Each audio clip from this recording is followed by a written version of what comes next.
राधे राधे। आप सभी का हमारे YouTube चैनल सत्संग यात्रा में स्वागत है। आज हम जानेंगे कि कैसे मनुष्य, देवता और असुरों ने एक ही शब्द से कैसे अलग अलग सीख ली। एक बार देवता, मनुष्य और असुर ये तीनों ही ब्रह्मा जी के पास ब्रह्मचर्य पूर्वक विद्याध्ययन करने लगे। कुछ काल बीत जाने पर उन्होंने उनसे उपदेश, समावर्तन ग्रहण करने की इच्छा प्रकट की। सबसे प्रथम देवताओं ने कहा, प्रभो हमें उपदेश कीजिए। प्रजापति ने एक ही अक्षर कह दिया, द। देवताओं ने कहा, हम समझ गए, हमारे स्वर्ग आदि लोकों में भोगों की ही भरमार है।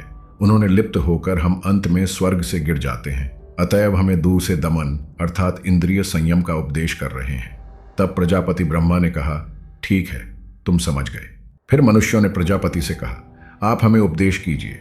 प्रजापति ने उनसे भी दिस एक अक्षर को ही कहा और पूछा कि क्या तुम समझ गए। मनुष्यों ने कहा, जी समझ गए। आपने हमें दान करने का उपदेश दिया है, क्योंकि हम लोग जन्म भर संग्रह करने की ही लिप्सा में लगे रहते हैं, अतएव हमारा दान में ही कल्याण है। तब प्रजापति ने कहा, ठीक है, मेरे कथन का यही अभिप्राय था। अब असुरों ने उनके पास जाकर उपदेश की प्रार्थना की। प्रजापति ने इन्हें भी द अक्षर का ही उपदेश किया। असुरों ने सोचा, हम लोग स्वभाव से ही हिंसक हैं, क्रोध और हिंसा हमारा नित्य का सहज व्यापार है, अतएव निःसंदेह हमारे कल्याण का मार्ग एकमात्र दया ही है। प्रजापति ने हमें उसी का उपदेश किया है, क्योंकि दया से ही हम इन दुष्कर्मों को छोड़कर पाप ताप से मुक्त हो सकते हैं। यूं विचार कर वे जब चलने को तैयार हुए, तब प्रजापति ने उनसे पूछा, क्या तुम समझ गए?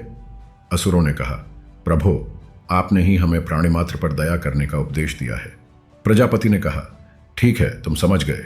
प्रजापति के अनुशासन की प्रतिध्वनि आज भी मेघ गर्जना में हमें द दी दा के रूप में अनुदित होती सुनाई पड़ती है, अर्थात भोग प्रधान देवताओं, इंद्रियों का दमन करो, संग्रह प्रधान मनुष्यों, भोग सामग्री का दान करो और क्रोध प्रधान असुरों, जीव मात्र पर दया करो।